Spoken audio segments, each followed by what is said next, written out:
Hello and good afternoon to all of you. Gate बंद कर, है ना। Good afternoon to all of you, सभी बच्चों को गुड आफ्टरनून। और आज जो है हम लोग पढ़ेंगे बैटल ऑफ प्लासी और बक्सर का पोर्शन। ठीक है, बैटल ऑफ प्लासी और बक्सर के पोर्शन को पढ़ने से पहले मैं थोड़ा सा तुम लोग को बताऊंगी फ्रेंच के बारे में, क्योंकि कल हम लोगों ने एंग्लो फ्रेंच नहीं पढ़ा था, अगर तुम्हें याद हो। ठीक है, चलो। और कोई भी आज उल्टा पुल्टा कमेंट नहीं करेगा, जो स्लाइड पढ़ाया जाएगा सिर्फ उसी के बारे में बात होगी। ठीक है, जिस स्लाइड को मैं पढ़ाऊंगी सिर्फ उसी के बारे में बात करना, और कोई भी उल्टा पुल्टा कमेंट यहाँ पर नहीं आना चाहिए। कल हम लोगों ने डेनिश ईस्ट इंडिया कंपनी के बारे में पढ़ लिया था, डेन्स के बारे में पढ़ लिया था। आज वैसे तो battle of Plassey and Buxar हमको पढ़ना है ना। गुड आफ्टरनून बेटा, सभी को good afternoon, Radhe Radhe, good afternoon. Battle of Plassey और बक्सर हमें पढ़ना है, लेकिन आज हम लोग पूरा इसको कवर नहीं कर पाएंगे, ये थोड़ा कल तक चला जाएगा, क्योंकि कल भी तुम्हारा बैटल ऑफ प्लासी और बक्सर का ही लेक्चर है, तो उसको मैं थोड़ा सा कहानी के फॉर्म में लेते हुए चलूंगी। आज हम लोग मेनली फ्रेंच को कवर करेंगे। एंग्लो फ्रेंच वॉर जो हुआ था, कर्नाटक वॉर नहीं हुआ था कार्नेटिक वॉर्स, 3 कार्नेटिक युद्ध हुए थे। ठीक है, वो पढ़ेंगे अपन, है ना। चलो थोड़ा सा ध्यान रखोगे। और साथ में एक और चीज, तुम्हारा बैटल ऑफ प्लासी और बक्सर जो है ये दोनों इंटरलिंक्ड है, दोनों ही टॉपिक जो है ना ये इंटरलिंक्ड है। ठीक है, और ये इंटरलिंक्ड है इसीलिए इसको मैं कोशिश करूंगी कि तुमको एक लेक्चर में अच्छे से इसको कवर करवाया जाए। आज हम लोग थोड़ा सा फ्रेंच वॉर को पढ़ते हुए चलेंगे, और थोड़ा सा मैं ओवरव्यू दे दूंगी तुमको बैटल ऑफ प्लासी और बक्सर के बारे में।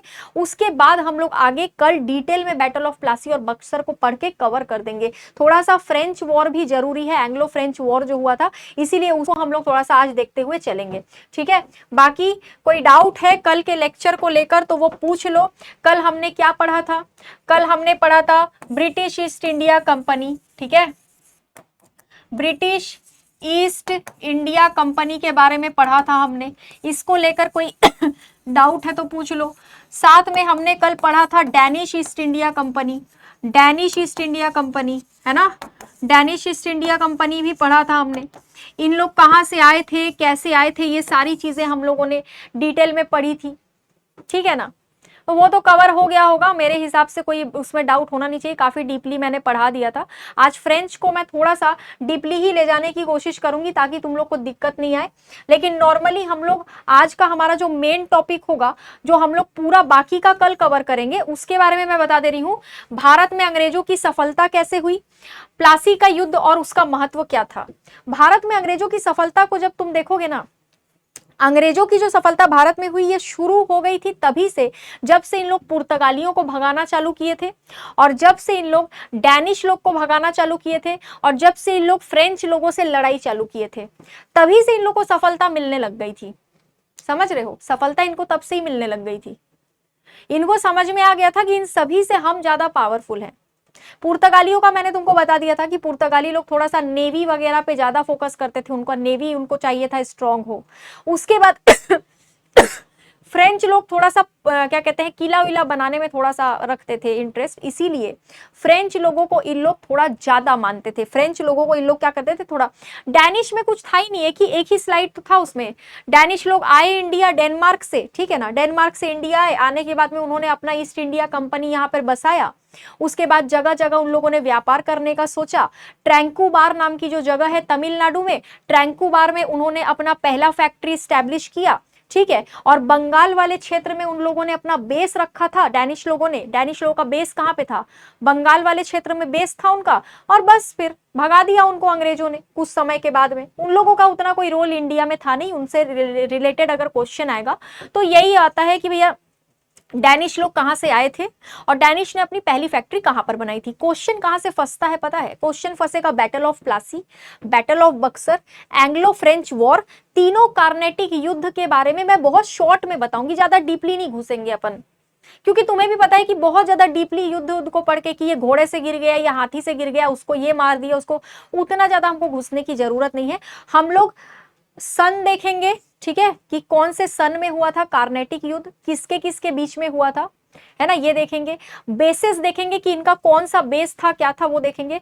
साथ में ये जो सक्सेस की बात लिखी है ना, भारत में अंग्रेजों की सफलता, ये सफलता अंग्रेजों को मेनली कब मिली, बैटल ऑफ प्लासी और बैटल ऑफ बक्सर के बाद।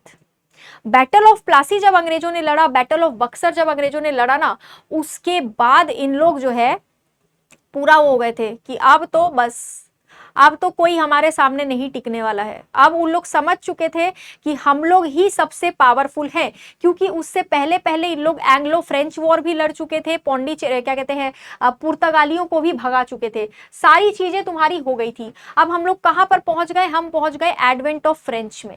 कहां पहुंच गए मैम? बेस कोलकाता ही था ना, मेनली कोलकाता नहीं था, बंगाल वाला एरिया था, पूरा बंगाल वाला एरिया, ठीक है ना। मैंने कल बताया भी था, अगर तुम्हें कल की स्लाइड में तुमने एक जगह का नाम भी देखा होगा, जिस जगह का नाम श्रीरामपुर था, देखा था उस जगह का नाम श्रीरामपुर, बंगाल में श्रीरामपुर वाला जो एरिया था, वहां डैनिश का बेस था। अब अपन डैनिश से फ्रेंच में कूद जाते हैं, फ्रेंच के बाद तुम्हारा सीधा आ जाएगा बैटल ऑफ प्लासी और बक्सर। थोड़ा सा ओवरव्यू आज लेंगे, डिटेल में कल करवा दूंगी, तुम्हारा हो जाएगा काम, ठीक है। चलो, फ्रेंच लोगों का आगमन जब तुम देखोगे तो आगमन तुम लोग इन द सेंस ऐसे देख सकते हो, फ्रांस में राजा हुआ करते थे, राजा, जिस राजा का नाम था किंग लुइस। क्या नाम था इसका? किंग लुइस, ठीक है, लुई नाम था इसका, ये राजा था, फ्रांस का राजा है ना, फ्रांस का शासक, ठीक है, ruler of France, ruler of France, France में ये रूल करता था। अब जैसे अब जैसे कोई शासक है, कोई राजा है, मान लो कोई किंग है, कोई राजा है, उसके साथ में मंत्री भी तो होते हैं ना, मंत्री भी होते हैं। तो मंत्रियों में एक मंत्री था, जिस मंत्री का नाम था कोलबर्ट। इस राजा का मंत्री था जिसका नाम था कोलबर्ट। क्या नाम था इस राजा का? इस मंत्री का? कोलबर्ट, ठीक है। इस राजा का मंत्री था कोलबर्ट, फ्रांस का राजा था, फ्रांस का शासक, और इसका मंत्री कौन था? मंत्री था कोलबर्ट, ठीक है, कोलबर्ट। ये मैं थोड़ा फ्लो चार्ट के तौर पर तुमको बता रही हूँ, फ्लो चार्ट से तुम लोग अभी लेक्चर देख लो, बाद में रिकॉर्डेड फॉर्म में लेक्चर डल जाएगा। जब नोट्स, वैसे नोट्स बनाने की ज्यादा जरूरत पड़ेगी नहीं, क्योंकि उतना भी कोई थ्योरी लिखने का इसमें आता नहीं है, डायरेक्ट सवाल ही पूछता है। फिर भी जब नोट्स अगर बनाओगे ना, तो इसको तुम लोग एक लाइन में लिख देना। मैं फ्लो चार्ट के जैसे बता रही हूँ ताकि तुम्हारे दिमाग में ये फिट बैठे। फ्लो चार्ट से ना चीजें बहुत क्लियर रहती है, सॉर्टेड रहती है, ठीक है, इसलिए मैं बता रही हूँ। देखो, अब इस राजा ने, लुई नाम के राजा ने, लुई नाम के शासक ने अपने मंत्री को बोला कि भैया हम सुन रहे हैं, कब बोला? 1664 में बोला, हम सुन रहे हैं कि भारत नाम का एक देश है जहां पर बहुत सारे यूरोपीय देश अपने अपने लोगों को भेज रहे हैं और भेज के अपना सारा काम निकलवा रहे हैं, वहां से बहुत व्यापार कर रहे हैं, वहां से चीजों को, मसाले वगैरह को बहुत ज्यादा अपने अपने देशों में भेज रहे हैं, हम ये सुन रहे हैं, ये सच है क्या?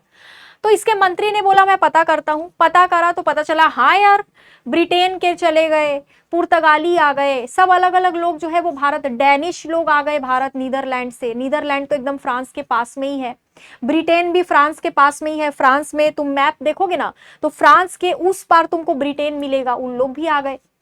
तो राजा, ये शासक बोला, लुई बोला कि भैया हम इतना लेट कैसे हो गए, हमारे लोगों को भेजो जरा। तो ये मंत्री बोला कि तो उसके लिए तो एक कंपनी बनाना पड़ेगा।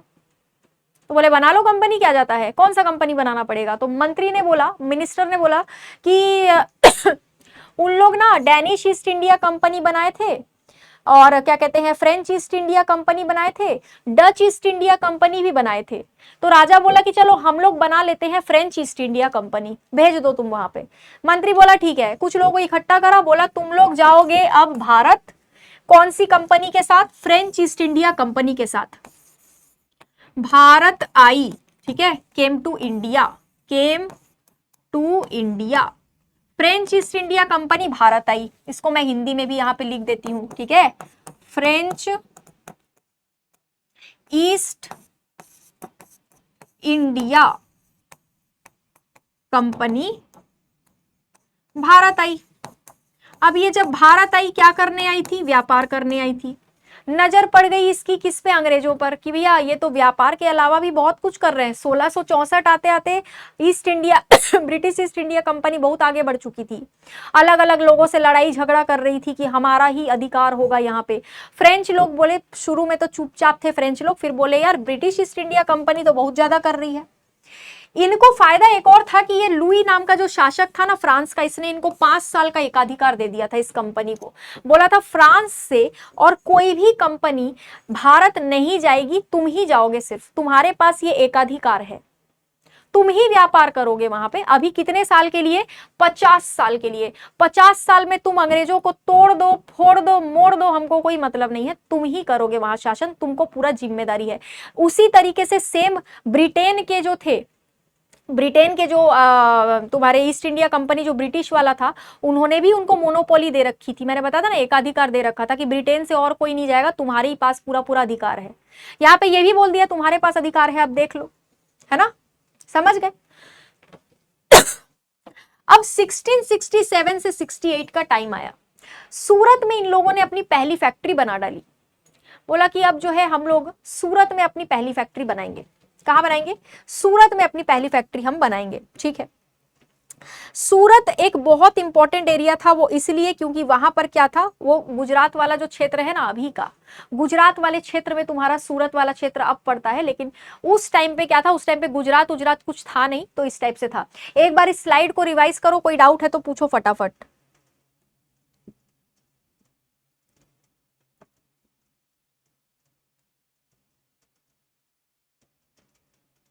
फटाफट देख लो स्लाइड को पढ़ के, मैंने फ्लो चार्ट के तौर पर रखा है उसको, है ना।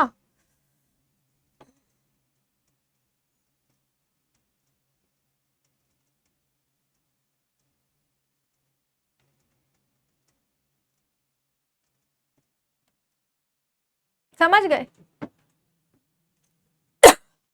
लुई 16, तानिया कुमारी। बेटा जो लिखा है वो सही लिखा है, ठीक है, उसमें कोई डाउट मत रखो। जो लिखा है ना नाम एकदम ठीक लिखा है, उसमें डाउट मत रखो, ठीक है। जो बता रही हूं उतना ही सोचो। इन लोग आए सूरत में अपनी पहली फैक्ट्री बना दी, कंपटीशन कर रहे थे ब्रिटिशर्स से, पूरा पूरा कंपटीशन कर रहे थे, है ना।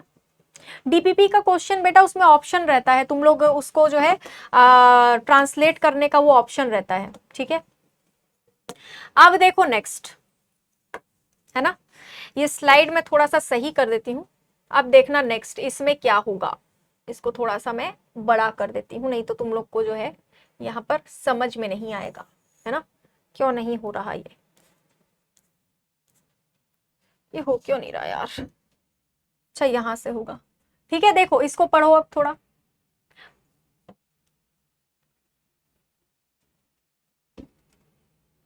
थोड़ा सा ना स्लाइड्स पता है गड़बड़ गड़बड़ हो गया है यार, कोई बात नहीं, क्या ही फर्क पड़ता है। देखो अब 1669 में इन लोग बोले अब हम दूसरा फैक्ट्री बनाएंगे। क्या बनाएंगे हम? अब दूसरा फैक्ट्री बनाएंगे, ठीक है। बताया तो मैंने 1664 बताया तो सही। उसके बाद देखो अब 1669 में आ जाओ। 1669 में इन्होंने बोला हम दूसरी फैक्ट्री बनाएंगे। दूसरी फैक्ट्री कहाँ बनाएंगे? हम मसूलीपट्टनम में बनाएंगे। कहाँ बनाएंगे हम? मसूलीपट्टनम में बनाएंगे। मसूलीपट्टनम से कुछ याद आ रहा है? जहां जहां अंग्रेज लोग फैक्ट्री बना रहे थे वहां वहां पर फ्रेंच लोगों का नजर पड़ गया था। वहीं वहीं पे फ्रेंच लोग भी जा रहे थे कि हम भी वहीं वहीं पर फैक्ट्री बनाएंगे जहां पर, क्योंकि इन लोग जो है यहाँ पर क्या कि लुइस किसको एकाधिकार दिए? कंपनी को, कंपनी को, फ्रेंच ईस्ट इंडिया कंपनी को। 1664 में उन्होंने तय कर लिया कि फ्रेंच ईस्ट इंडिया कंपनी जो है वो भारत जाएगी, उनको 50 साल का एकाधिकार रहेगा भारत में व्यापार करने का, ठीक है। चलो 1669 में मसूलीपट्टनम आंध्र प्रदेश में, मसूलीपट्टनम कहाँ पड़ता है? ये आंध्र प्रदेश में पड़ता है, आंध्र प्रदेश में, ठीक है, आंध्र प्रदेश में पड़ता है मसूलीपट्टनम। यहाँ फैक्ट्री बना ली, दूसरी फैक्ट्री, बढ़िया चल रहा था काम। अब आया 1673 से 74 का टाइम। इन लोगों ने क्या करा? इन लोगों ने देखा यार मसूलीपट्टनम, सूरत, ये सब जगह तो थोड़ा दबदबा है अंग्रेजों का, ब्रिटिशर्स का। हम एक काम करते हैं, हम ना ये छोटी सी जगह को चुन लेते हैं, पौंडीचेरी को। उस समय पे पुडुचेरी को पौंडीचेरी कहते, तुम देखना आज भी यूनियन टेरिटरी है, बहुत छोटा है, मैप में भी इतना सा दिखता है और नॉर्मली भी वो बहुत छोटा है, समझ रहे हो। फ्रेंच को थोड़ा सा अच्छे से पढ़ लो, इसीलिए मैंने आज की क्लास में थोड़ा सा इसको एक्स्ट्रा खींच दिया है, ताकि फ्रेंच से तुम लोग का क्वेश्चन गलत ना हो, ठीक है, ध्यान रखना। जो आया था उसका नाम क्या था? कौन है ये? राशिद अली। बेटा ईस्ट इंडिया कंपनी ना एक कंपनी थी, वो कोई आदमी नहीं था, कंपनी आई थी भारत। जैसे British East India Company Bharat आई थी ना, Danish East India Company Bharat आई थी, ये भी एक कंपनी थी जो इंडिया आई थी, ये आदमी नहीं था। फ्रेंच ईस्ट इंडिया कंपनी एक कंपनी थी, ठीक है। चलो 1673 से 74 के बीच में इन लोगों ने पौंडीचेरी और चंद्रनगर को चुन लिया। बोला हमारा जो एरिया होगा वो न तो सूरत होगा, ना तो बंगाल होगा, ना तो मसूलीपट्टनम आंध्र प्रदेश होगा, हम लोग एक छोटे से जगह को चुन रहे हैं, वो है पौंडीचेरी। और इसी पौंडीचेरी को हम लोग डेवलप करेंगे, इसी को हम लोग क्या करेंगे, डेवलप करेंगे। और इसको हम इतना डेवलप कर देंगे कि अंग्रेज लोग को हम यहीं से पूरा का पूरा खत्म कर देंगे। इस छोटे से जगह से ही हम लोग बैठ करके अंग्रेजों पर जो है हक जमाएंगे। समझ गए। अब इन लोगों का वर्चस्व के लिए लड़ाई चालू हो गया। किसका शुरू हो गया? अंग्रेज एवं फ्रेंच के बीच टकराव की शुरुआत, ठीक है, शुरुआत हुई, है ना। क्यों टकराव की शुरुआत हुई? वर्चस्व की लड़ाई थी। अब तुम मेरे को एक बात बताओ यार, सिंपल सी चीज है, तुम खुद सोचो।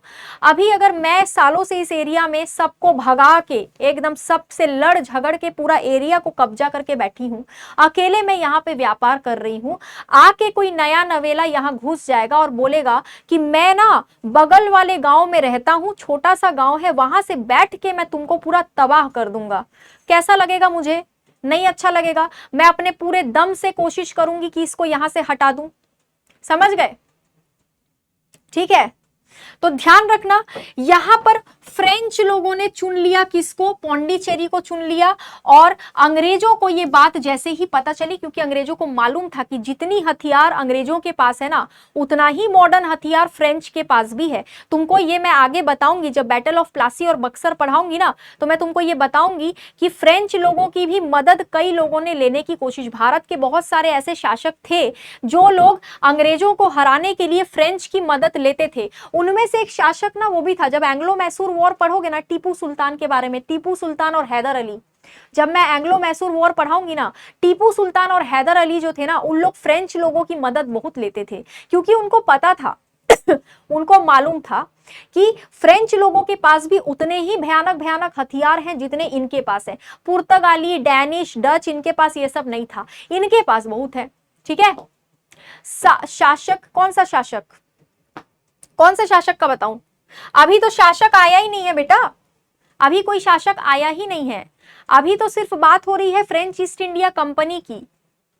अभी फ्रेंच ईस्ट इंडिया कंपनी आई है और इनके बीच में और अंग्रेजों के बीच में टकराव हुआ है, बस, और कुछ नहीं हुआ है।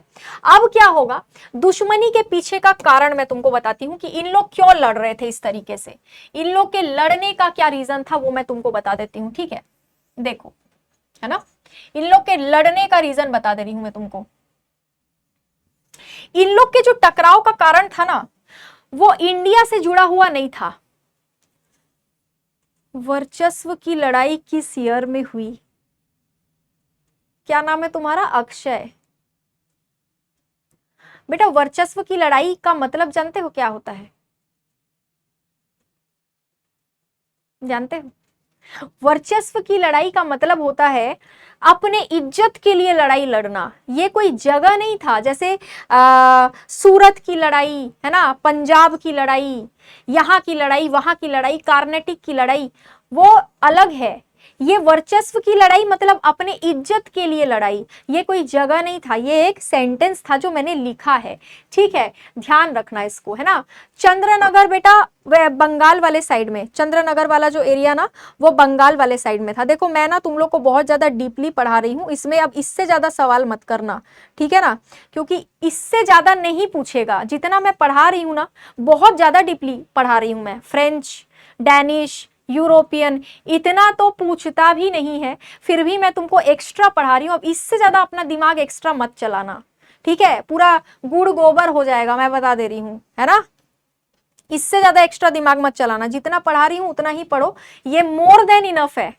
इतना जरूरत भी नहीं है तुमको जितना मैं बता दे रही हूँ, ठीक है। चलो, मेन रीजन दोनों के लिए अपना मोनोपोली बनाना था। हाँ, मेन रीजन तो यही था चंद्रनगर बंगाल वाले क्षेत्र में पड़ता था, ठीक है। उन लोगों ने बंगाल वाले क्षेत्र के चंद्रनगर को और पुडुचेरी को, पौंडीचेरी को मेन बेस बनाया था। रीजंस बिहाइंड द राइवलरी, दुश्मनी के पीछे के कारण, किसके दुश्मनी के पीछे के कारण? अंग्रेज और फ्रेंच की दुश्मनी, है ना। और कारण क्या था भैया? इंडिया में ही था क्या? नहीं, नहीं, सिर्फ इंडिया में नहीं था, ये चल रहा था फॉरेन में। फॉरेन में ऑस्ट्रिया नाम का एक देश है, ऑस्ट्रेलिया नहीं, ऑस्ट्रिया। और ऑस्ट्रिया नाम का जो ये देश है ना, उस देश में क्या हुआ, उस देश में वॉर चल रहा था, सक्सेशन का वॉर। कि ब्रिटेन का क्या था, ब्रिटेन हमेशा चाहता था मैं कॉलोनी बनाऊंगा अपना, पूरा जगह मेरा होगा, पूरा कब्जा मेरा होगा, पूरी दुनिया में मेरा कब्जा रहेगा। अमेरिका, नॉर्थ अमेरिका के देशों में लड़ाई लड़ रहा था, यूरोप के कई सारे देशों में लड़ाई लड़ रहा था, वहां के लोकल शासकों के साथ में। फ्रेंच भी इस वॉर में कूद गए थे। तो आपस में इनका लड़ाई फॉरेन में चल रहा था, और फॉरेन में ये लोग लड़ रहे थे, उसका जो असर है वो इंडिया में भी देखने को मिला, क्योंकि फ्रेंच लोग इंडिया आ गए थे। यहां ब्रिटिशर थे, इंडिया में फ्रेंच भी आ गए। अब ब्रिटिशर बोले तुम ऑस्ट्रिया में भी हमारे साथ वॉर ऑफ सक्सेशन में भाग ले रहे हो, तुम यहां पे भी हमारे पीछे पीछे चले आए हो, तो वो वाला जो इन्फ्लुएंस है ना, वो इंडिया में देखने को मिल रहा था। समझ गए? इसीलिए लिखा है दुश्मनी के पीछे का कारण बहुत पुराना था इनका। जो ऑस्ट्रियाई उत्तराधिकार का युद्ध चल रहा था ना, वो इन दोनों की दुश्मनी के पीछे का कारण था। यानी फॉरेन में जो लड़ाई चल रही थी वो यहां पर उसके पीछे ये कारण था। समझ रहे हो क्या? तो कभी भी एग्जाम में अगर पूछे कि बताओ एंग्लो फ्रेंच के बीच में जो कार्नेटिक युद्ध हुए, वो जो युद्ध थे, क्या उसके पीछे के तार जो हैं वो फॉरेन से जुड़ते हैं? बोलना हाँ, जुड़ते हैं, क्योंकि ऑस्ट्रिया में युद्ध चल रहा था, जहां पर ब्रिटेन भी अपना कब्जा चाह रही थी और फ्रेंच भी चाह रहे थे कि वहां पे उनका कब्जा हो, और दूसरे देश भी चाह रहे थे। तो वो जो लड़ाई थी वो यहां पर आके निकली है, इनकी दुश्मनी। समझ गए क्या? अब नेक्स्ट देखो, अब बात आती है कार्नेटिक युद्ध की। जब हम लोग कार्नेटिक युद्ध को पढ़ेंगे ना, तो तुमको पता होना चाहिए कि कार्नेटिक वाला क्षेत्र कहां पर है, पता होना चाहिए ना भैया। कार्नेटिक वाला क्षेत्र ही नहीं पता होगा तो तुम कैसे कार्नेटिक वॉर पढ़ोगे? सिंपल सी चीज है कि नहीं? कार्नेटिक का क्षेत्र जो है थोड़ा सा ध्यान में रखो कहां पे। कुछ बच्चों को यूं लगता है कि कार्नेटिक कर्नाटक है, कार्नेटिक वाला क्षेत्र आज का कर्नाटक। बेटा बहुत इंपॉर्टेंट है ये ना, युद्ध जो है, युद्ध का भले ही तुम लोग क्या कहते हैं अंदर का ज्यादा डिटेल में मत पढ़ो, लेकिन युद्ध का डेट जरूर याद रखना, ठीक है ना। युद्ध का डेट मैं बता दे रही हूँ, ये वाला याद जरूर रखना। भले ही अंदर का तुम पढ़ो ना पढ़ो, कोई फर्क उतना पड़ेगा नहीं, ठीक है। चलो देखो, तुम लोग को अगर लग रहा है कि कार्नेटिक आज का कर्नाटक है, तो वो तुम्हारी गलत फहमी है बेटा। ये मैप को तुम देखो, इस मैप में तुमको जो लाल रंग का ये वाला क्षेत्र दिख रहा है ना, ये लाल रंग का क्षेत्र, ये था कार्नेटिक वाला क्षेत्र। ये क्या था? कार्नेटिक। इस तरफ तुम आओगे तो ये त्रावणकोर वाला क्षेत्र था, ये त्रावणकोर। यहां पे तुम जाओगे तो ये मैसूर वाला क्षेत्र था, देखो मैसूर वाला क्षेत्र। कल कुछ बच्चे मुझसे कह रहे थे कि मैम मैप में बता दो, तो मैं मैप लेके आ गई आज, है ना। शिवम क्या पूछे बेटा? तुम्हारा कमेंट ऊपर चला गया होगा यार। पता है बच्चे कमेंट करते हैं ना तो वो ऊपर चला जाता है, तो कमेंट मेरे को जितना दिखता है पढ़ाते पढ़ाते देख पाती हूँ तो आंसर कर देती हूँ, नहीं दिखता है तो मैं कहाँ से आंसर करूं बताओ। अच्छा इधर ध्यान दो, कमेंट वमेंट बाद में करना, अभी इधर ध्यान दो। युद्ध में अगर तुम लोग कमेंट में बिजी रहे तो कुछ समझ में नहीं आएगा, मैं पहले ही कह रही हूँ। देखो कार्नेटिक क्षेत्र पूछेगा तो बोलना कोरोमंडल तट के पास में जो आंध्र प्रदेश तमिलनाडु वाला एरिया था, उसका ज्यादातर हिस्सा को देखोगे तो वो कार्नेटिक क्षेत्र कहलाता था। आज के जमाने में तुम अगर कर्नाटक चले जाओगे तो नाम थोड़ा सा मिलता जुलता है, कर्नाटक और कार्नेटिक, लेकिन कर्नाटक का जो पूरा हिस्सा था ना वो मैसूर के क्षेत्र में आता था। इधर तमिलनाडु और आंध्र प्रदेश का जो कोरोमंडल तट के पास का हिस्सा था वो कार्नेटिक कहलाता था उस जमाने में। समझ गए? इसीलिए कार्नेटिक वॉर जो है ये यहां पर लड़ा गया, इस क्षेत्र के लिए लड़ा गया था, इस क्षेत्र के लिए, ठीक है। ये वाला है कोरोमंडल तट, ये क्या है? ये कोरोमंडल तट है, इसको थोड़ा सा ध्यान रखना। और यहाँ वाला क्षेत्र कार्नेटिक क्षेत्र है। कौन कौन से क्षेत्र कहां पर है वो भी देख लो। समझ गए? चलो अब यहां पर 3 कार्नेटिक युद्ध हुए। कितने हुए? 3 युद्ध हुए, ठीक है। 3 युद्ध हुए, ये ध्यान रखना। 3 वॉर्स। और ये जो सारे युद्ध हुए ना ये उसी क्षेत्र में हुए, उसी क्षेत्र में हुए। क्योंकि उस क्षेत्र में क्यों हुए? क्योंकि यहीं पे तो पुडुचेरी है ना, पौंडीचेरी, आंध्र प्रदेश और तमिलनाडु के बीच में पौंडीचेरी है, जहां पे फ्रेंच बेस था। अंग्रेज लोग तो पूरे भारत में फैले थे, तो कहीं पे भी आके लड़ने लग जाते थे, उनको क्या ही फर्क पड़ता था, लेकिन ये तो यहीं पे थे। तो इस चक्कर में कार्नेटिक क्वेश्चन कैसे पूछेगा, यहां से पूछेगा कि बताओ कार्नेटिक युद्ध किसके किसके बीच में हुआ था, तो सीधा बोलना अंग्रेज और फ्रेंच के बीच में हुआ था, बस, उससे ज्यादा कुछ नहीं पूछता है, ठीक है। और डेट पूछता है। पहला कार्नेटिक युद्ध 46 से 48 तक चला था, 4 साल तक। दूसरा कार्नेटिक युद्ध 49 से 54 तक चला था। तीसरा कार्नेटिक युद्ध 58 से 63 तक चला था। उस जमाने में कोई बहुत इंपॉर्टेंट उपकरण था नहीं, इसीलिए ध्यान रखना, है ना, इसीलिए तुम ध्यान रखना। क्या बोल रहे हो शिवम? प्लीज रिप्लाई दीजिए। मैम आप मेरा रिप्लाई क्यों नहीं देती? तुम्हारा सवाल कहाँ है? मेरे को तो तुम्हारा सवाल ही नहीं दिख रहा है। क्या सवाल पूछे हो तुम? क्या रिप्लाई दूं मैं तुम्हें? सवाल तो पूछो, तब तो रिप्लाई दूंगी। तुम्हारा सवाल कहाँ है बेटा? सवाल तो करो। बिना सवाल के कैसे रिप्लाई दूं मैं, बताओ। तृतीय कर्नाटक युद्ध तुम्हारा कहाँ पे हुआ था? कब से कब तक हुआ था? 58 से 63। बहुत सारी किताबों में ना, बहुत सारी किताबों में लिखा है कि पहला कर्नाटक का युद्ध जो हुआ था वो 42 से 48 तक हुआ था। वो एकदम गलत है बेटा, एकदम गलत है।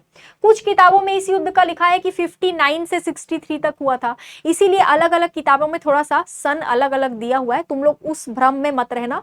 यही वाला सन नोट करना और ध्यान रखना, एग्जाम में क्वेश्चन यहां से फंसते हैं कि पहला, दूसरा और तीसरा कार्नेटिक वॉर जो है ये कब और कहां पर हुआ था, ठीक है। अब आगे बढ़ते हैं, प्रथम कर्नाटक युद्ध के बारे में हम लोग थोड़ा सा देख लेते हैं, इसमें क्या क्या चला था। युद्ध को फटाफट कंप्लीट करेंगे, ज्यादा डीपली नहीं घुसेंगे यहाँ पे, ठीक है। ज्यादा डीपली घुसने का कोई मतलब भी नहीं है। देखो, जो पहला वाला कर्नाटक युद्ध था उसका मैंने डेट तो बता ही दिया है तुमको, है ना। इसमें कोई राजा का साथ होता था कि सब अपने अपने से लड़ते थे? इसमें ना छोटे मोटे शासकों का साथ होता था, नहीं तो अंग्रेज और फ्रेंच लोग जो लड़े थे ना वो आपस में ही लड़ रहे थे, उसमें उन लोग को किसी शासक का जरूरत नहीं था, आपस में लड़ रहे थे ना, वो वर्चस्व के लिए लड़ रही, राजा को क्या ही फर्क पड़ता, ये सोचो। दोनों ही फॉरेन से आए थे इंडिया में, दोनों को अपना पैर जमाना था। शासकों से दोस्ती कर लेते थे वो एक अलग चीज है, लेकिन शासक लोग डायरेक्टली इसमें इन्वॉल्व नहीं होते थे, वो अपना फ्रेंच और इंग्लिश जो है वो आपस में लड़ते थे।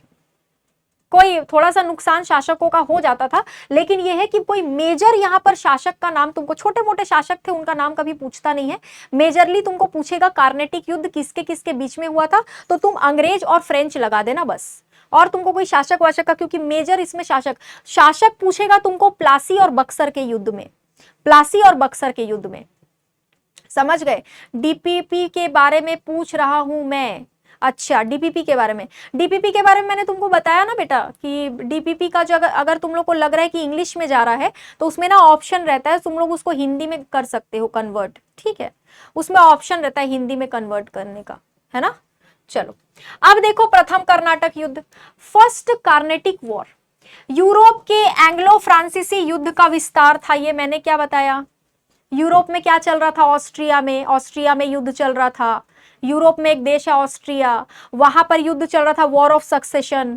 उसी युद्ध का भारत में असर दिख रहा था, और भारत में असर दिख रहा था। भाई तुम एक बात बताओ, मान लो मेरा कोई रिश्तेदार फॉरेन में रह रहा है, तुम्हारा भी कोई रिश्तेदार वहीं फॉरेन में रह रहा है, दोनों खूब लड़ रहे हैं वहां पे, बार बार फोन कर करके वो तुमको भी बोल रहा है, तुम्हारा रिश्तेदार मेरे को, मेरा रिश्तेदार बोल रहा है कि यार इन लोग बहुत खराब है, तुमको भी वही बोल रहा है। अब मेरे और तुम्हारे बीच में दुश्मनी होगा कि नहीं होगा? होगा ना। वही चल रहा था, फॉरेन के ऑस्ट्रिया में ये लड़ रहे थे, फ्रेंच और इंग्लिश, उसका प्रभाव भारत में दिख रहा था। तो यहां पे ध्यान रखना, यूरोप के एंग्लो फ्रांसीसी युद्ध का विस्तार था पहला कार्नेटिक वॉर। जो मन में गुस्सा दबा हुआ था वो कार्नेटिक युद्ध के तौर पर निकला।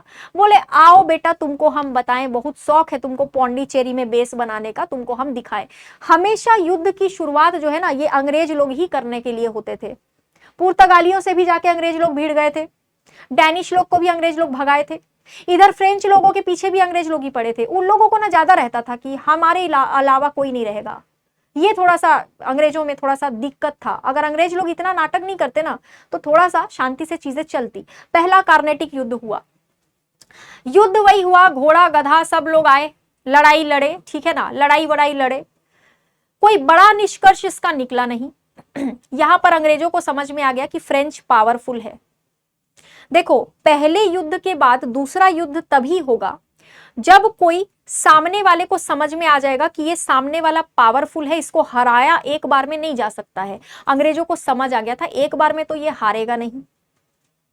पहला वाला युद्ध हुआ, फ्रेंच लोगों ने अंग्रेजों का कुछ एरिया ले लिया, बोला आओ बेटा हमारे पास भी हथियार है, ठीक है ना। आप कंफर्म कर, क्या कंफर्म करूं बता, ये लिखना जरूरी है या फिर डेट इंपॉर्टेंट है? अंकित कुमार, सुनो मैं बता रही हूं तुमको ये मत लिखना, है ना। नोट्स अगर बना रहे हो ना, ये लिखने की जरूरत नहीं है, बस दिमाग में रखो कि इनका वॉर चल रहा था। लिखना क्या है तुमको, कार्नेटिक युद्ध का डेट लिख लेना, पिछली स्लाइड में मैंने डेट लिख रखा है। ये संधि लिख लेना, संधियों के नाम लिख लेना, संधियों के नाम पूछे जाते हैं कि कौन सी संधि कौन से वॉर में हुई थी, ठीक है। और कौन कौन से क्षेत्र का आदान प्रदान हुआ था वो बस अपने दिमाग में रखो, उसको भी लिखने का जरूरत नहीं है, ठीक है। जो जो लिखने का जरूरत है वो मैंने तुमको बता दिया है।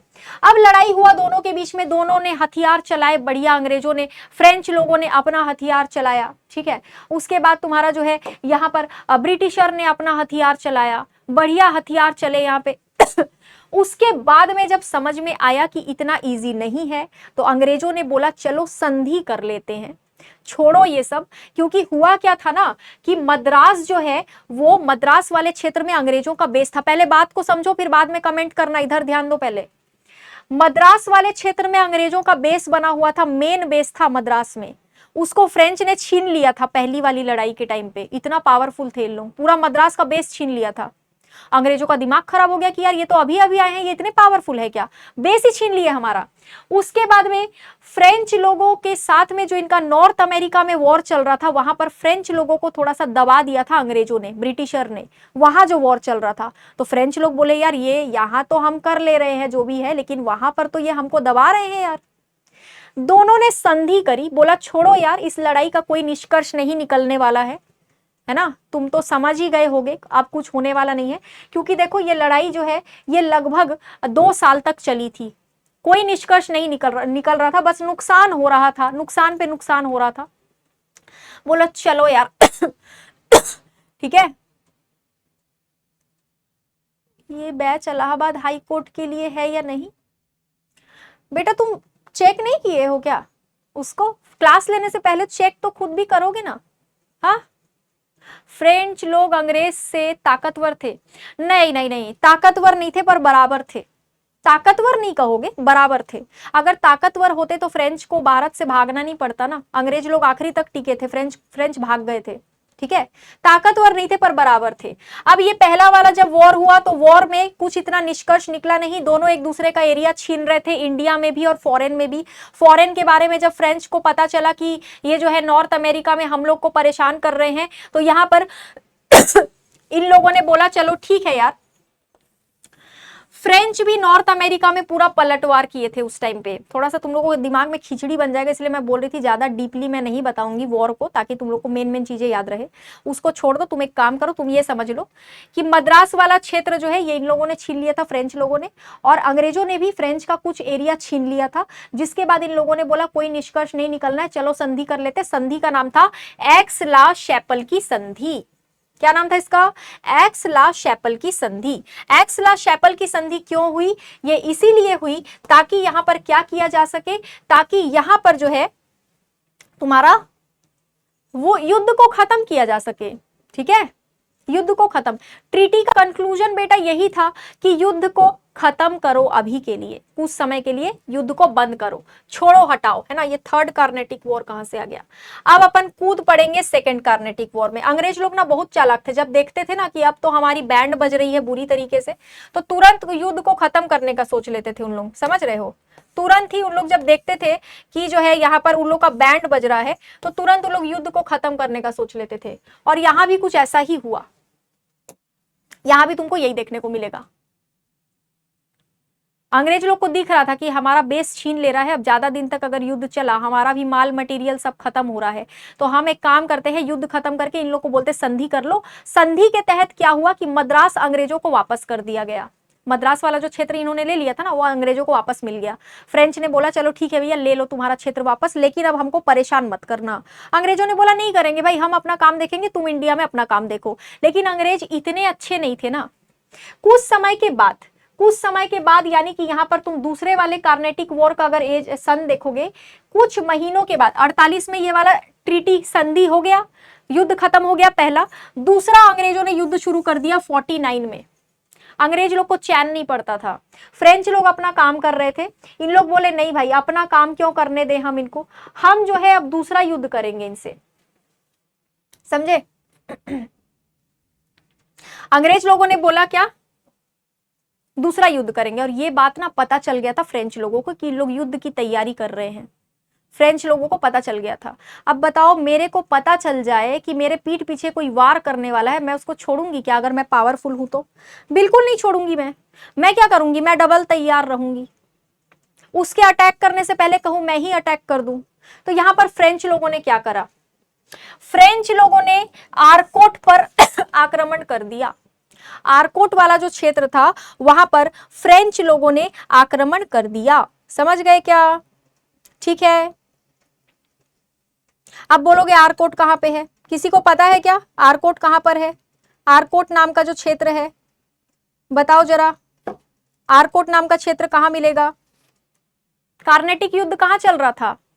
कोरोमंडल तट के पास आंध्र प्रदेश और तमिलनाडु वाले हिस्से में चल रहा था, है कि नहीं, है ना? तो आरकोट कहां होगा, या तो तमिलनाडु वाले क्षेत्र में होगा या आंध्र प्रदेश में होगा। आरकोट तुमको तमिलनाडु में मिलेगा, ठीक है। आरकोट पर फ्रेंच ने क्या करा, आक्रमण कर दिया। जा, पता चल गया था ना इन लोग जो है हमको अभी पीटने वाले हैं, अंग्रेज लोग, हम ही पीट देंगे पहले से। आक्रमण हो गया। अब सीधा अंग्रेजों ने बोला ये तो यार हम पे एक बहुत बड़ा हो गया यार, हम बैठे रह गए, ये तो आक्रमण कर दिए। स्थानीय राजनीति में फ्रेंच लोग हस्तक्षेप करने लग गए थे। फ्रेंच लोगों ने अपना बेस जो बनाया था पौंडीचेरी में, हैदराबाद नहीं होगा बेटा, आरकोट तुमको तमिलनाडु में मिलेगा, ठीक है। जिस एरिया में फ्रेंच लोग रह रहे थे, पौंडीचेरी वाले क्षेत्र में, श्रीरामपुर वाले क्षेत्र में, वहां पर जो नॉर्मल जो अंदर के शासक लोग राजनीति कर रहे थे, उस राजनीति में फ्रेंच लोग थोड़ा सा अपना इन्फ्लुएंस, थोड़ा सा हस्तक्षेप करने, नाटक करने लग गए थे कि ये हाँ ऐसे नहीं ऐसे होगा, ऐसे नहीं ऐसे होगा। जैसे होता है ना कि गाँव की बुआ घर चली आती है तो ज्यादा ही अपना जो है पावर दिखाने लगती कि मैं बड़ी हूँ, ऐसे नहीं ऐसे करो, मेरे को बहुत कुछ मालूम है। तो इन लोग करने लगे थे वही चीजें। तो जो स्थानीय प्रशासन था ना वो भी चिड़ा चिड़ा रहता था फ्रेंच लोगों से, समझ गए। उसके बाद जो है यहां पर ये हुआ कब, जब हैदराबाद के निजाम की मृत्यु हो गई। जब मैं हैदराबाद के निजाम के बारे में बताऊंगी ना तब तुमको मैं ये सारे डिटेल भी दे दूंगी, ठीक है। अभी तुम लोग फ्रेंच वॉर पढ़ रहे हो तो थोड़ा सा बैकग्राउंड बस देख लो, ज्यादा इसमें दिमाग मत लगाना, ठीक है। अब जो है तुम्हारा ये तृतीय कर्नाटक युद्ध क्यों आया, आज थोड़ा सा ना मेरे को ऐसा लग रहा है कि इसमें थोड़ा गड़बड़ गड़बड़ हो गया है, ठीक है। इसमें ना एक वो मिसिंग लग रहा है मेरे को, ठीक है। सेकेंड कार्नेटिक वॉर के बाद में एक स्लाइड मिसिंग है, ठीक है। देखो इस समय तक डुप्ले भारत में था। कौन था इस समय तक? डुप्ले भारत में था, डुप्ले भारत में था, ठीक है। द्वितीय कर्नाटक युद्ध के टाइम पे डुप्ले कौन था? ये थोड़ा सा ना आज टेढ़ा मेढ़ा हो गया है स्लाइड, वो मैं तुम लोग को जब स्लाइड प्रोवाइड करवाऊंगी वो सही करके करवा दूंगी, ठीक है।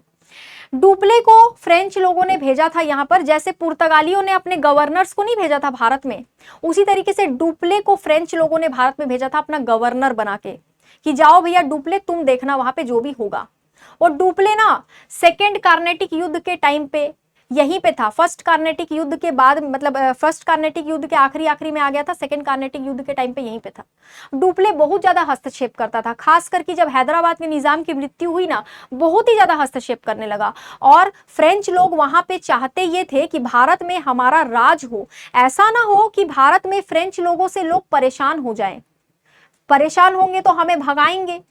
तो वहां से फोन आया कि भैया तुम जो है ना, फोन मतलब क्या, टेलीग्राम आया कि डुप्ले को वापस बुलाओ। इसी के चक्कर में सब लड़ाई हो रहा है वहां पर अंग्रेजों के साथ में और इंडिया के लोगों के साथ में हमारा, ठीक है, इसीलिए लड़ाई हो रहा है हमारा। डुप्ले को वापस बुला लिया। देख रहे थे ना, बहुत ज्यादा हस्तक्षेप कर रहा है उस स्थानीय प्रशासन में। द्वितीय कार्नेटिक युद्ध इसी चक्कर में तो हुआ था यहाँ पे, समझ गए। द्वितीय कार्नेटिक युद्ध जो है इसी चक्कर में हुआ था यहाँ पर, है ना। अंग्रेज लोग भी चिढ़ गए थे और आसपास के क्षेत्र के जो थे उन लोग भी बहुत ज्यादा चिढ़ गए थे। बाद में द्वितीय कार्नेटिक युद्ध के टाइम पे फिर डुप्ले को वापस बुला लिया गया और यहाँ पर एक संधि साइन हुआ जिसको कहते हैं ट्रीटी ऑफ पौंडीचेरी। युद्ध के बाद, यहां नहीं यार, नीचे लिख देती हूँ, ठीक है, यहां साइड में लिखती हूं। द्वितीय युद्ध के बाद पौंडीचेरी की संधि साइन हुई, पौंडीचेरी की संधि ठीक है, संधि पर हस्ताक्षर हुए, ठीक है, ट्रीटी ऑफ पौंडीचेरी। क्वेश्चन कैसे बनेगा इसमें से? क्वेश्चन ऐसे बनेगा, पहले कार्नेटिक युद्ध के बाद कौन सी संधि हुई, दूसरे कार्नेटिक युद्ध के बाद कौन सी संधि हुई, तीसरे कार्नेटिक युद्ध के बाद कौन सी संधि हुई। दूसरे कार्नेटिक युद्ध के बाद में संधि हुई थी पौंडीचेरी की संधि, ये याद रखना, ट्रीटी ऑफ पौंडीचेरी, ठीक है। और डुप्ले को वापस यहां पर बुला लिया गया था। अब हम लोग थोड़ा सा आगे देखते हैं, तृतीय वाला जो था, तृतीय वाला, अच्छा इस तृतीय के बाद में फ्रेंच लोग हार जाएंगे, देखना, है ना। इन लोग का बहुत ज्यादा हो रहा था। देखो किसी को अगर कोई डाउट है ना तो मैं कल के सेशन में एक बार इसको रिपीट कर दूंगी, आज थोड़ा सा इसको पूरा पढ़ लो क्योंकि वैसे भी जो है लेट हो गया है, ठीक है, ये वाला पोर्शन करवाते करवाते मेरे को, है ना। अब होगा तृतीय युद्ध, मैंने सन सारे बता दिए थे, पूरा समझ नहीं आ रहा है वो एक बार रिवीजन करवा दूंगी तो आ जाएगा तुमको समझ। आदित्य कुमार, अभी मैं फटाफट तीसरा वाला युद्ध बता के ना तुमको एक बार रिवीजन करवा देती हूँ, पूरा एक साथ समझ में आ जाएगा, टेंशन मत लो। अभी मेरे को पता है कि थोड़ा सा दिमाग में कचरे जैसा बन रहा होगा, अभी मैं फिर से एक बार रिपीट कर दूंगी। तृतीय वाला देखो, अब तृतीय वाला जो युद्ध हुआ ना, तृतीय वाला कार्नेटिक युद्ध, ये मैंने तुमको सन स्टार्टिंग में बता दिया था। रॉबर्ट क्लाइव इस टाइम तक भारत आ चुका था। रॉबर्ट क्लाइव, अंग्रेजों ने रॉबर्ट क्लाइव को भेज दिया था और रॉबर्ट क्लाइव इस टाइम तक भारत में आ चुका था। रॉबर्ट क्लाइव जब भारत में आया तो रॉबर्ट क्लाइव के अंडर फ्रेंच लोगों का जो चंद्रनगर का बेस था उसको छीन लिया गया। रॉबर्ट क्लाइव को पता चल गया था कि यहाँ पर जो है फ्रेंच लोगों से हमारा मेन टकराव है, इन लोग बार बार ये चीजें कर रहे हैं, ये गलत है। बोला कि तुम लोग सब हटो, अब मैं देख लूंगा इन लोगों को। रॉबर्ट क्लाइव आया, उसने फ्रेंच लोगों का चंद्रनगर का बेस छीन लिया, समझ गए, ठीक है, छीन लिया, फ्रेंच लोग चिढ़ गए। अब जब फ्रेंच लोग चिढ़ गए उसके बाद काउंट डी लैली ने फोर्ट सेंट डेविड पर हमला कर दिया, समझ गए क्या। काउंट डी लैली कौन था बताओ तो, काउंट डी लैली कौन था, किसी को पता है क्या। काउंट डी लैली कौन था, ये फ्रेंच था या फिर अंग्रेज था, बताओ फटाफट। भाई सिंपल सी बात है, फ्रेंच होगा ना। जब अंग्रेजों ने रॉबर्ट क्लाइव के अधीन चंद्रनगर का बेस जो है फ्रेंच लोगों का वो छीना, तो काउंट डी लैली जो था वो फ्रेंच था, फ्रेंच लोगों की तरफ से भेजा गया था, वो भी तो अटैक करेगा ना। उसने क्या किया, उसने फोर्ट सेंट डेविड पर हमला कर दिया। ये फोर्ट सेंट डेविड अंग्रेजों का था, ब्रिटिशर्स का, दोनों एक दूसरे के ऊपर लगे पड़े थे, तुम मेरा छीनोगे तो मैं तुम्हारा छीन लूंगा, ये चल रहा था यहाँ पर। दोनों लड़ पड़े, दोनों भिड़ गए और भिड़ने के बाद में यहाँ पर वॉन्डी वॉश की लड़ाई हो गई। और वॉन्डी वॉश की जब लड़ाई हुई तो तुम देखोगे कि फ्रेंच लोग बुरी तरीके से हार गए थे यहाँ पे, ठीक है, फ्रेंच लोग यहाँ पे बुरी तरीके से हार गए थे वॉन्डी वॉश की लड़ाई में। आखिरी वाला जो युद्ध था, क्वेश्चन फंसता है यहां से कि तृतीय कार्नेटिक युद्ध जो था, इसमें जो लड़ाई हुई थी जिसमें फ्रेंच हार गए थे, उसको कौन सा युद्ध कहते हैं, बोलना वॉन्डी वॉश का युद्ध कहते हैं, ठीक है, बैटल ऑफ वॉन्डी वॉश। वॉन्डी वॉश की लड़ाई में हरा दिया गया था फ्रेंच लोगों को, बुरी तरीके से हार गए थे। इसके तहत इन लोगों ने एक संधि करी जिस संधि को कहते हैं ट्रीटी ऑफ पेरिस। और ये जो ट्रीटी ऑफ पेरिस हुआ 1763 में, इसके तहत फ्रेंच लोगों को अंग्रेजों ने बोल दिया कि तुम भारत में क्या नहीं करोगे, किलेबंदी नहीं करोगे, अपना स्थायी सेना भी नहीं रखोगे, कुछ नहीं करोगे अब तुम भारत में, जो हम बोलेंगे वो होगा, क्योंकि हम जीते हैं तुम हारे हो, ठीक है। बात यहीं पे खत्म हो गई, समझ गए। अब यहां पर बैटल ऑफ वॉन्डी वॉश का फिर से, अच्छा अब तुम लोग को अगर एक बार देखना है कि फ्रेंच लोगों का जो मेन बेस है वो कहां पर था, तो वो यहां देख लो तुम, है ना, वो यहां पर देख लो। फ्रेंच लोगों का मेन बेस ये देखो, इस मैप में यहाँ पे देखो पौंडीचेरी दिख रहा है, और ये पूरा क्षेत्र कार्नेटिक का क्षेत्र था, यहाँ पर लड़ाई चल रही थी और ये इनका मेन बेस था पौंडीचेरी। और ये रहा चंद्रनगर, ये देखो चंद्रनगर, यहाँ पर भी फ्रेंच लोगों ने अपना बेस बनाया हुआ था चंद्रनगर में। ठीक है, समझ गए, बात खत्म हो गई यहीं पे। अब शुरू होगा बैटल ऑफ प्लासी, जिसमें मुर्शीद कुली खान, शुजाउद्दीन, सरफराज खान, इन सब के बारे में तुमको थोड़ा सा डिटेल में पढ़ना है। बंगाल के बारे में थोड़ा सा डिटेल में पढ़ना है, क्यों बंगाल पे कब्जा करना चाहते थे इन लोग, ये सब कुछ थोड़ा सा तुमको डिटेल में पढ़ना है। ठीक है, बैटल ऑफ प्लासी। अब मैं एक काम करती हूँ, फटाफट रिवीजन करा देती हूँ तुम लोग को जितना मैंने पढ़ाया। फ्रेंच तो हमने पढ़ लिया, बैटल ऑफ प्लासी आज शुरू होना था। ठीक है, थोड़ा सा देख लो यहाँ पे 2-3 पॉइंट्स बंगाल पे कब्जा क्यों करना चाहते थे, वो सारी चीजें मैं तुमको बैटल ऑफ प्लासी और बक्सर थोड़ा डिटेल में कल पढ़ाऊंगी, क्योंकि क्वेश्चन बनते हैं, सारे शासकों के नाम वगैरह हम लोग सब देख लेंगे। समझ गए? अब अपन रिविजन कर लेते हैं एक बार। ठीक है, क्योंकि कार्नेटिक युद्ध थोड़ा सा कंफ्यूजिंग है, इसमें हो सकता है तुमको थोड़ी दिक्कत आए। देखो भाई आ जाओ पहले स्लाइड में। पहले स्लाइड में एक राजा था, ध्यान दो इधर। अब इधर ध्यान दो, अब कोई कमेंट नहीं करेगा। ठीक है, मैं एक बार रिवीजन करा देती हूँ, नहीं तो ये दिमाग से उड़ जाएगा पूरा, फिर बाद में कमेंट में लिखोगे टॉपिक नॉट क्लियर, है ना। देखो चलो, अब थोड़ा सा शांति से बैठो और सुनो। एक राजा था लुई नाम का, अंग्रेजों का, फ्रांस में राजा था। और फ्रांस में ये जो राजा था, इसका एक मंत्री था। इस मंत्री को इसने 1664 में बोला कि भारत में सब लोग जाके जो है, मैसूर वॉर तो अभी टाइम है बेटा, इधर ध्यान दो। ठीक है, फ्रांस जो है क्या कहते हैं, भारत में सारे शासक जाकर सारे कंपनीज जाके राज कर रही है, तुम कब जाओगे। तो मंत्री ने बोला कि हम भी अपनी कंपनी भेज देते हैं।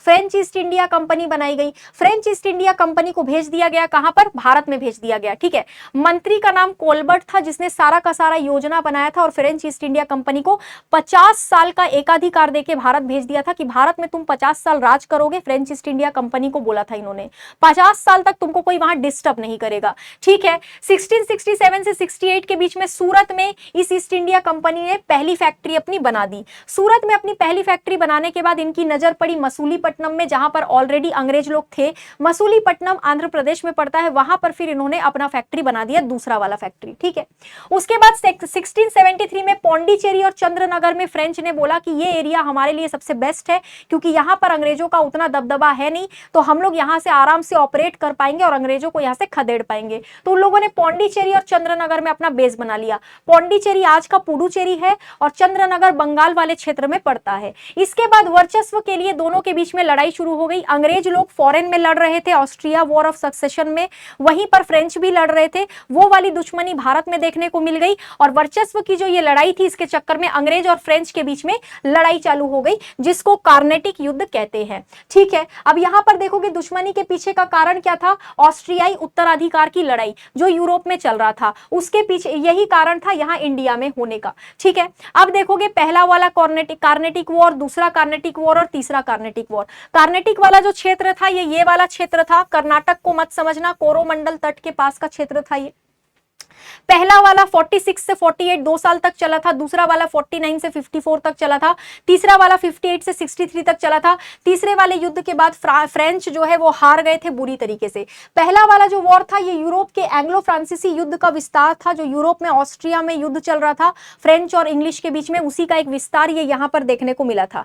ठीक है, अब विस्तार हुआ, लड़ाई हो गई, दोनों के बीच में लड़ाई हुई, तो फ्रेंच लोगों ने मद्रास का जो एरिया है वो छीन लिया अंग्रेजों से। फ्रेंच ने अपना पावर दिखाया, अंग्रेज थोड़ा सा घबरा गए थे, लेकिन अंग्रेज ने भी पलटवार किया। सालों तक ये जब लड़ाई 2 साल तक चली तो इसका कोई निष्कर्ष निकला नहीं। उसके बाद में अंग्रेजों को ये समझ आ गया था कि और ज्यादा दिन लड़ेंगे तो फ्रेंच जीत जाएंगे और हम हार जाएंगे। इस चक्कर में अंग्रेजों ने होशियारी दिखाई और फटाफट से अंग्रेजों ने बोला चलो संधि करके लड़ाई को खत्म करते हैं, तुम हमारा एरिया दे दो जो छीने थे, हम तुम्हारा दे देते हैं जो हम छीने थे। यहाँ पर अंग्रेजों को उनका मद्रास वाला एरिया वापस कर दिया गया और जो भी फ्रेंच लोगों का एरिया था वो उनको वापस कर दिया गया। एक संधि साइन हुई, जिस संधि का नाम था एक्स ला शैपल की संधि। समझ गए क्या? ये संधि साइन होने के बाद सब कुछ सही चल रहा था, लेकिन पता नहीं फिर फ्रेंच लोगों को क्या हुआ, कहां से पता चल गया कि यहां पर अंग्रेज लोग उन पे फिर से आक्रमण करने वाले हैं, तो फ्रेंच ने खुद ही आक्रमण कर दिया। अंग्रेजों का एक एरिया था तमिलनाडु में जिसको आरकोट कहते हैं, आरकोट पर फ्रेंच ने आक्रमण कर दिया। फ्रेंच ने आक्रमण किया तो अंग्रेजों को भी गुस्सा आया, अंग्रेजों ने पलटवार किया। अंग्रेजों ने बोला कि भैया तुम पहले कैसे आक्रमण कर दिए, हमसे पहले, हमने तो कुछ किया ही नहीं था। फ्रेंच ने बोला तुम करने वाले थे, हमें पता चल गया था, इसलिए हमने कर दिया। यहाँ पर फिर से लड़ाई हो गई। ऊपर से जब हैदराबाद के निजाम की मृत्यु हुई थी ना, तो फ्रेंच लोग हैदराबाद वाले एरिया में भी बहुत ज्यादा इंटरफेयर कर रहे थे बात बात में, और हैदराबाद वाला क्षेत्र अंग्रेजों के लिए बहुत इंपॉर्टेंट था, इसलिए उन लोग को ये बर्दाश्त नहीं हो रहा था। अंग्रेज और फ्रेंच अलग अलग लड़ाइयां, अलग अलग एरियाज के लिए आपस में भिड़ पड़े और भिड़ गए, तो इसका भी जो है उतना कोई खास असर हुआ नहीं। पौंडीचेरी की संधि को साइन कर लिया और लड़ाई खत्म हो गई।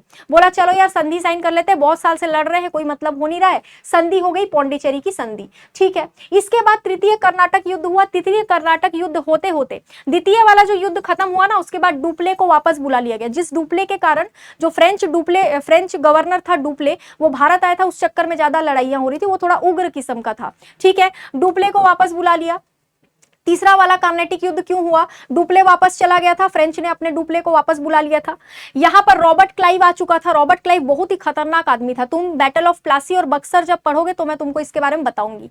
रॉबर्ट क्लाइव ने बोला बहुत हो गया फ्रेंच लोगों का, इनको उठाओ और इनका चंद्रनगर वाला जो बेस है उसको छीन लो, इनको कुछ करने का मौका ही मत दो, पहले से हम ही इनको उड़ा देंगे। तो यहाँ पे चंद्रनगर वाला बेस जो है वो रॉबर्ट क्लाइव ने छीन लिया, और छीना तो फ्रेंच लोगों के सामने ये चीज आ गई कि यार ये तो डायरेक्ट अटैक कर रहा है हम पे। फ्रेंच भी लड़ पड़े, और फ्रेंच जब यहाँ पे लड़ पड़े तो दिक्कत ये हो गई कि काउंट डी लैली नाम का जो व्यक्ति था, उसने अंग्रेजों के फोर्ट पर हमला कर दिया। आपस में ये दोनों भीड़ पड़े थे, एक दूसरे के फोर्ट पर, एक दूसरे के एरिया पर लड़ाई लड़ रहे थे, और उसके बाद में यहाँ पर बहुत बुरी तरीके से फ्रेंच को हरा दिया गया, ठीक है। जो बैटल ऑफ वॉन्डीवॉश हुआ, वॉन्डीवॉश की जो लड़ाई हुई आखिरी वाले कर्नाटक युद्ध में, उसमें फ्रेंच हार गए, और हार गए तो एक संधि हुई जिसको ट्रीटी ऑफ पेरिस कहते हैं। इस संधि के तहत क्या हुआ कि यहाँ पर किलेबंदी और स्थायी सेना रखने की अनुमति को छीन लिया गया फ्रेंच से। बात यही खत्म हो गई, ठीक है। अब हम लोग कल जो है बैटल ऑफ प्लासी और बक्सर को डिटेल में कर लेंगे। आज के लिए इतना ही रखते हैं, मैं भी थक गई, तुम भी थक गए होगे, एक बार रिवीजन कर लेना, कोई डाउट होगा तो वो मेरे से पूछ लेना है ना। आज के लिए इतना ही, थोड़ा सा देख लेते हैं यहाँ पर, ठीक है। चलो, थैंक यू सो मच, है ना।